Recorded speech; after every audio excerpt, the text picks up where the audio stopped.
Okay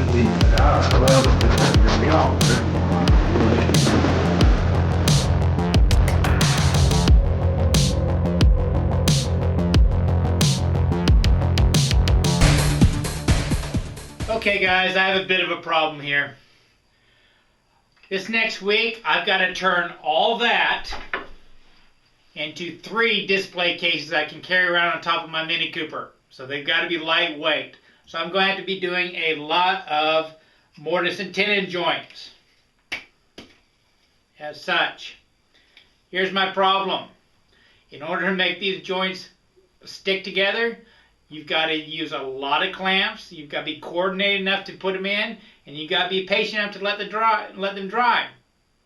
I'm none of those. I'm too cheap to go buy more clamps. That's all the clamps I have. I know I'm not coordinated to get a huge display case with, a couple hundred clamps all lugged up, and I'm not patient enough to do that. So I'm simply going to use a technique called drawboring to cinch up all these. Grasping the concept of how a drawbore works isn't that complicated. Basically, you have a mortise and tenon joint. You drill a hole all the way through the mortise side, reinstall the tenon, and then mark that center that hole on the tenon.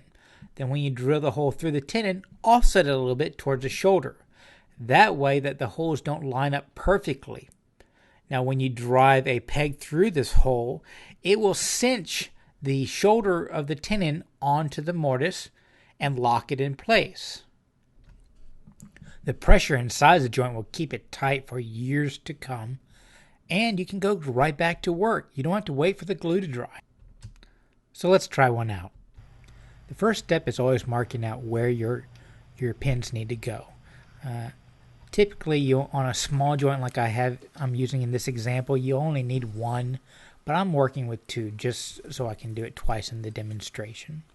I always use my little scratch awl to make a divot for the hole because I tend to use brad point bits because I like the fact that that center point will go with a hole in I know I'm going to drill a hole in the right spot. I also like to use some kind of backer board behind the piece so that I know I'm not going to have blowout on the back end. Right here I'm just using a piece of scrap poplar, and I've got some blue tape on my drill bit to make sure I don't drill in my bench top. Next, fit your tenon right back in. And because I'm using a brad point bit, whenever I push it into the hole, it'll leave the slightest of dimple at the center point. This is important because the next step we are going to mark a spot to drill a hole that is a little bit closer to the shoulder. Now typically when I do this, I'll stick my scratch awl into the existing hole, I'll push forward and then drive down. This typically offsets it, a 1/16 of an inch or a 32nd, not very much. On this example, because I want to be able to show it in the pictures, I am driving the holes a little bit farther towards the shoulder than I probably should. But it all works out, it's no big deal. Next step, just drill the holes in.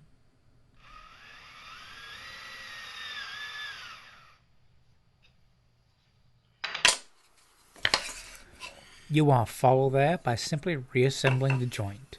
Push it in as far as you can, but don't worry if there's a little bit gap or if it's not as tight as you could with a hammer or clamps, because the drawbore will take care of that. And when you look through the hole, you will start seeing this crescent moon on the very top. In my example, it is overly exaggerated. Now, a lot of people, include Mr. Schwartz, will recommend using a drawbore. This is the first time I've ever used a drawbore pin, and I'm not 100% sure I did it correctly. These pins that I got from Lee Nielsen are tapered so that they work in all different size holes, and supposedly the idea is they will round over the tenon a little bit. Your next step is to put a point on all your pegs. This is how I typically did it instead of using the pins, because that point will follow the curves. And after that, it's just a matter of sliding it in and pounding it down. Don't worry if it looks like the peg is angling, because it is working its little way around the curve, so it's going to have to angle a little bit. Just pound it in. I like to do it against some kind of backer board or into a hole drilled in that backer board, because sometimes you will get blowout on the back side without that. If you just do it into like a bigger dog hole on your bench. You just have to be a little careful on that one. So just drive down the pegs. Notice I don't have any glue on these right now, and they are never coming apart again. I know these are supposed to be disassemblable, but I've never been able to take them apart. They are locked down. Now most people, when they're done, will simply flush cut the pegs off and maybe sand them smooth for cosmetics reasons. I'll show you a quick trick to make them look a little bit better now. Now, on this first one, I drilled flush. Some people will leave them a little bit proud, more like the green and green style, and round it over. But notice when you do it this way, see the gaps around the edge? Those won't ever go away. And if you just fill it in with a little sawdust, people can tell. So this is how I get around those gaps showing up. I saw off my pegs a little bit proud. Notice that these two have huge gaps on them. I chose these two on purpose.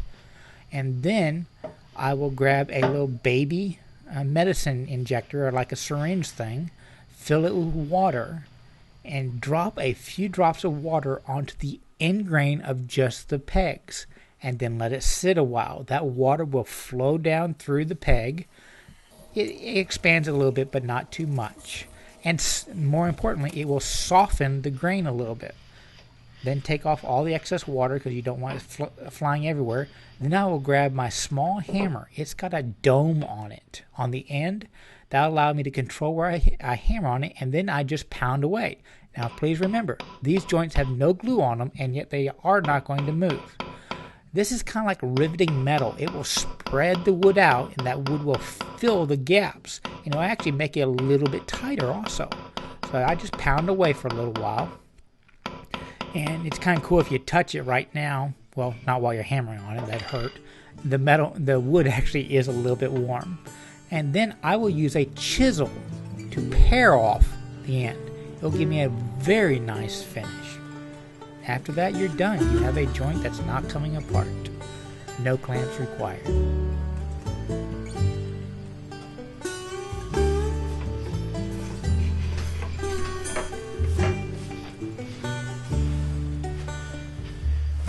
I went ahead and sliced one of these joints open so you could see how the mechanics work.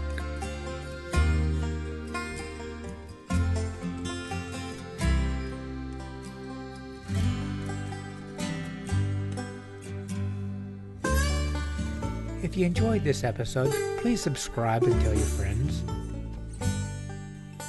Remember, it's always worth the effort to learn, create, and share with others.